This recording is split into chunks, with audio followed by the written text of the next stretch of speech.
Yeah. Yeah.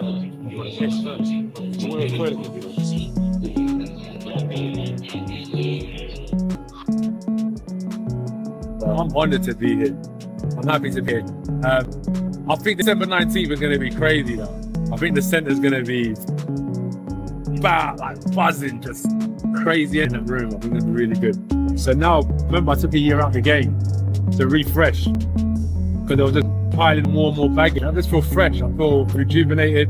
It wasn't like I took the year out in vain. I had a purpose, and now I'm just living. No, you look fresh. I feel good, man. I feel good. I've been training hard. I'm close to the weight that I need to be at for the fight. I feel good. He's done me a favour. Walking around bulky and heavy. I feel quick. I feel amazing. So I'm looking forward to the fight. That's why I'm just vibing. I think he is a smart operator. I think he's managed to put a good team around him to help him achieve his wildest dreams. I think he's a smart young man. So I don't want to focus on it being like about Jake. Oh, Jake's small, so that makes me confident. Jake's this, so that makes me confident. I'm just focused on myself. I'm confident in myself. Stop everything for the next 15 seconds, because what I'm about to tell you about Jake Paul versus Anthony Joshua is something NO1 Online is brave enough to say.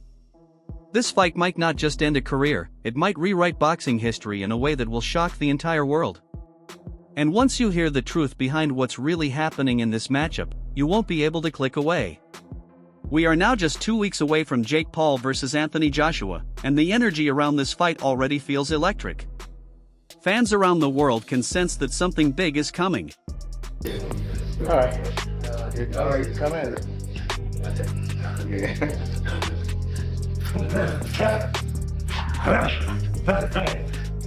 Coaches aren't meant to understand that you're tired. Coaches aren't meant to understand that you have emotions.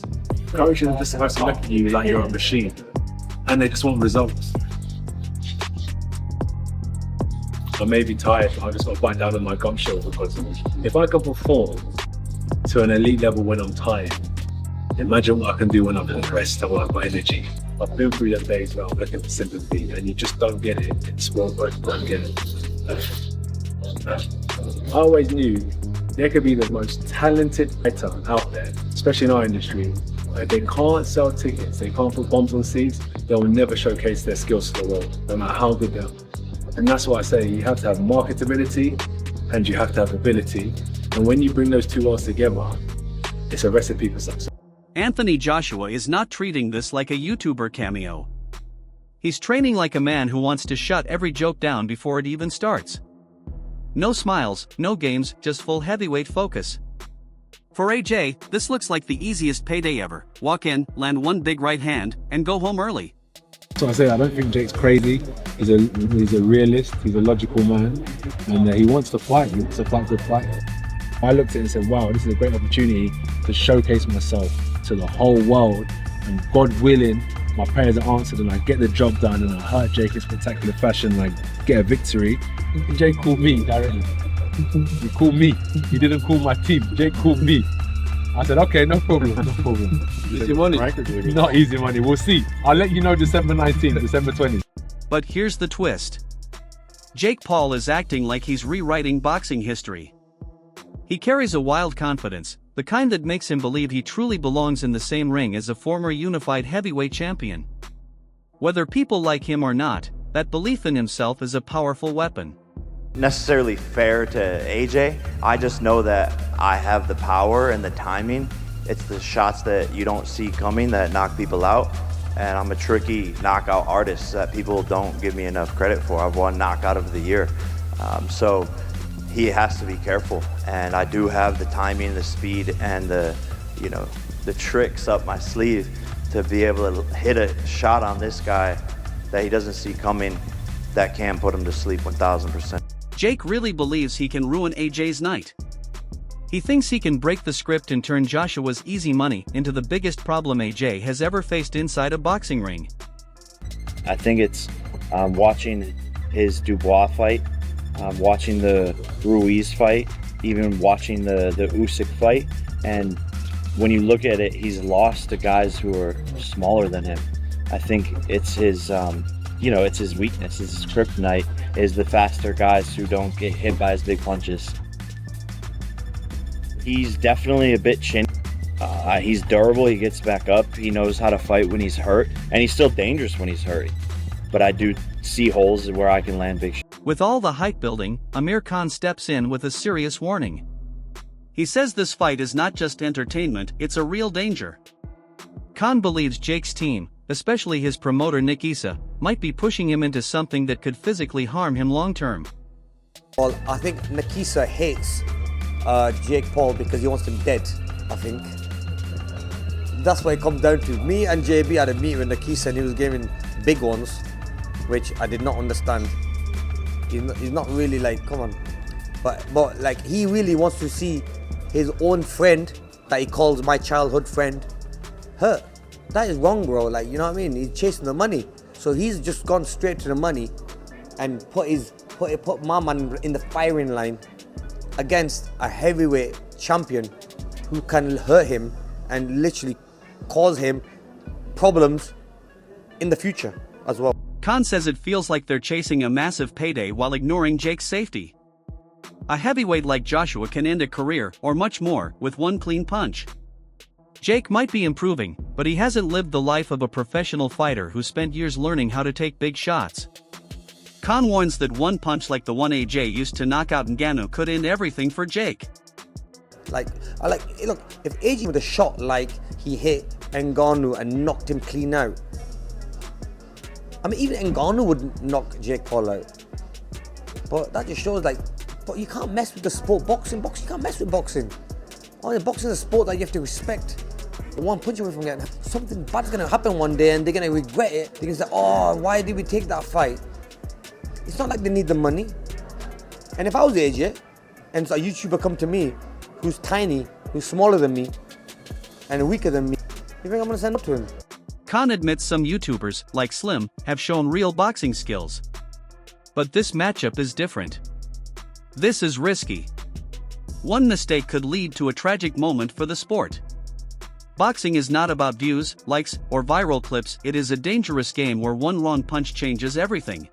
This puts this tube boxing because in a way, someone is going to get hurt badly, and this could be the fight that someone gets hurt so bad that they will never ever get sanctioned to ever fight again. You know what I mean? But it's true though, innit, bro? Like, honestly, like, the sports, man, and it's hurt and damaged a lot of people that have been boxers, and let alone, and these are people that are used to taking punches and punishment. Talksport analysts continue this conversation from a more technical angle.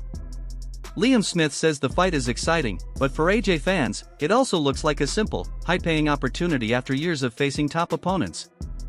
They see it as easy money for Joshua. Actually helping boxing as well by putting his promotion on, so I respect him massively. But if Anthony Joshua was to lose to Jake Paul, it would be the biggest upset, travesty, whatever you want to call it, in boxing history. So he has to look past Jake Paul. Well, let's hear from Anthony talking to the media in Miami. One of the questions put to him was a lengthy stint outside of the ring. So I took 12 months out of the game, realigned my vision board, and consolidated a lot of things, trimmed down my team. And I said I need 12 months to do that, so I took 12 months out of the game. And from September 21st, if you think about it back then, to now, December, that's 3 months. So most people take about 8 to 12 weeks to prepare for a fight. So this was like a preparation for a fight, basically. They point out that Joshua is coming in at 245 pounds, his best fighting weight. He also removed distractions by switching trainers and moving his camp outside London. While they respect Jake's success as a promoter, they say the boxing levels between him and Joshua are worlds apart. If AJ somehow lost, it would be one of the biggest upsets in boxing history and raise serious doubts about his return to the world title race. Gonna 245. 245. 245.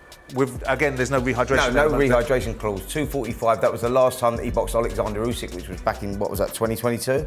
I believe he weighed 245. He was in training camp anyway. He was going to be fighting on the undercard on Saturday night with Devin Haney.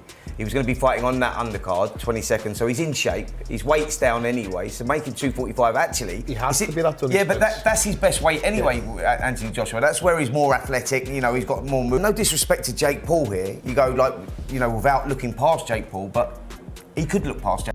Then the topic turns to risk and reputation. Analysts say Joshua's changes in team, training, and mindset are part of a long-term rebuild. But realistically, he shouldn't need any of that for Jake Paul. The pressure is all on Joshua. He must finish Jake quickly. Anything less will damage his image and make fans think something suspicious happened. Jake saying he's ready to die in the ring is just promotion, but it still shows how dangerous this fight is for someone new to heavyweight power. In there, and I'm going to bash you up and stomp all over you. Give you any cause for concern about the sport? He's a YouTuber, isn't he? So like, they want them views. His life's been about views, and taking this fight with Joshua is views for him. So even if he loses the first round, he can help being in with Joshua. Yeah. So he's at a win-win. It's Anthony Joshua what's under pressure. He's got to knock him out fast. Former world champion Chris Algieri adds his experience to the discussion. He says even after the Miami press conference, it's hard to see Joshua versus Jake Paul as a true, fair fight. AJ is a heavyweight champion with Olympic experience and knockout power. Jake is a rookie whose main strengths are business and social media.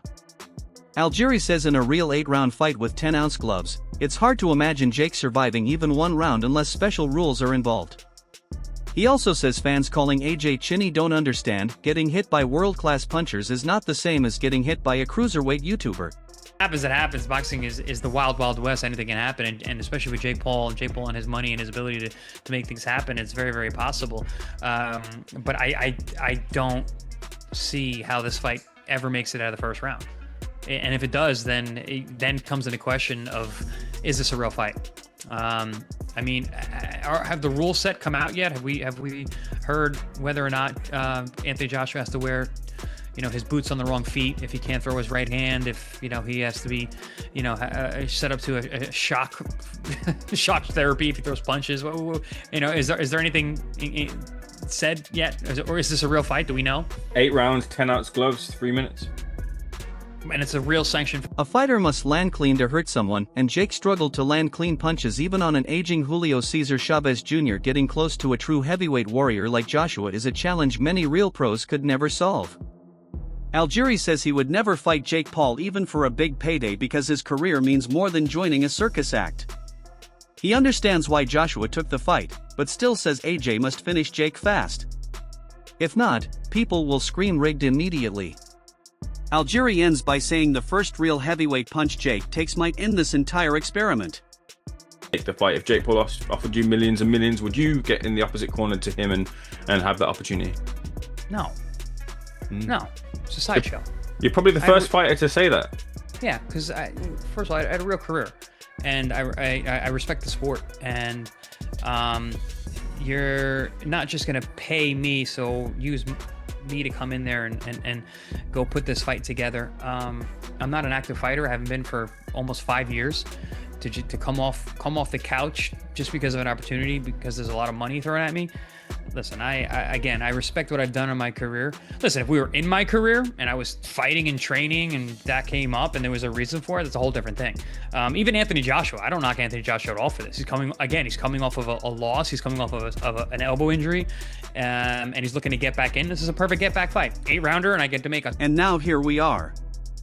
Legends warning disaster, analysts calling it a circus, and Jake Paul smiling like he just hacked the sport of boxing. The countdown is on. Someone's reality is about to break live on Netflix. Either Joshua walks in, throws one thunderbolt, and ends the YouTube era instantly, or Jake Paul shocks the world so badly that fans will need therapy and the internet will explode. That's the thrill of this fight. If Jake survives a few rounds, he earns respect. But if AJ lands one perfect bomb, Jake might wake up wondering why the ring suddenly has 2 moons. So what do you think? Is Jake rewriting boxing history, or is Anthony Joshua sending him back to the unboxing world? Drop your predictions in the comments. And don't forget to like, share, and subscribe to Boxing Era. Big fights ahead, see you in the next video.